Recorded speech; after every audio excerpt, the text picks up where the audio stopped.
got so much motherfucking design on right now. Break it down, bring it back, make it clap. I got 3 old thoughts, new block, where that day. Bitches on my line, and you know.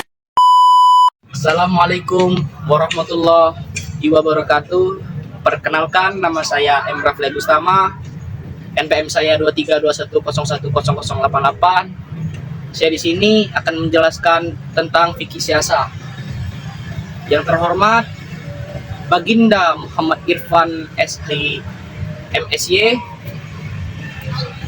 selaku dosen pengampu. Saya di sini akan menjelaskan dari bab 1 sampai bab 6. Yang pertama adalah fikih siasah. Fikih siasah dibagi menjadi dua, yaitu fikih dan siasah.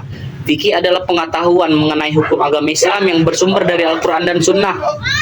Sedangkan siasah yang artinya mengatur, mengendalikan, mengurus atau membuat keputusan.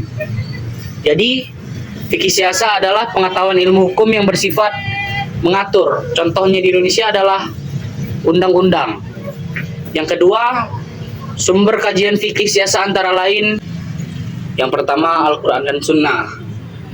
Al-Quran dianggap sebagai sumber utama dalam menentukan hukum-hukum agama Islam, sedangkan Sunnah berperan sebagai penjelas dan implementasi dari ajaran Al-Quran. Lalu yang kedua, sumber-sumber tertulis selain Al-Quran dan Al-Sunnah, yaitu kitab tafsir, kitab fikih, dan sejarah Islam. Yang ketiga, prinsip-prinsip ketatanegaraan dalam Islam. Yang pertama, syura atau musyawarah. Yang kedua, keadilan. Ketiga, kebebasan. Dan keempat, persamaan. Lalu yang keempat, konsep penting dalam sejarah pemerintahan Islam.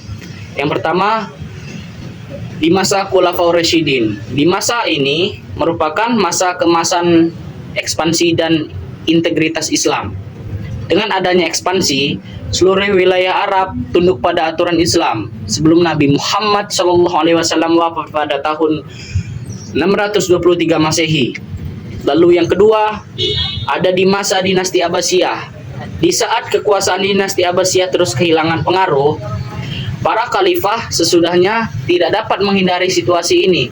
Ketika semakin banyak tentara asal Turki datang untuk mendukung Asinas. Lalu yang ketiga adalah masa modern, yaitu di masa modern itu ada gerakan Wahabi.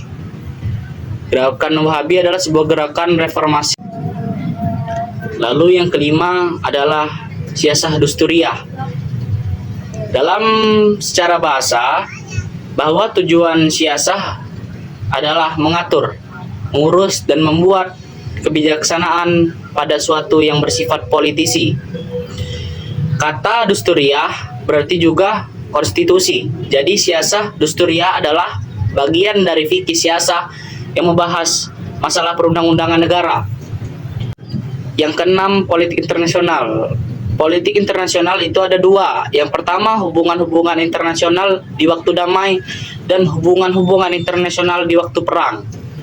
Sekian, terima kasih.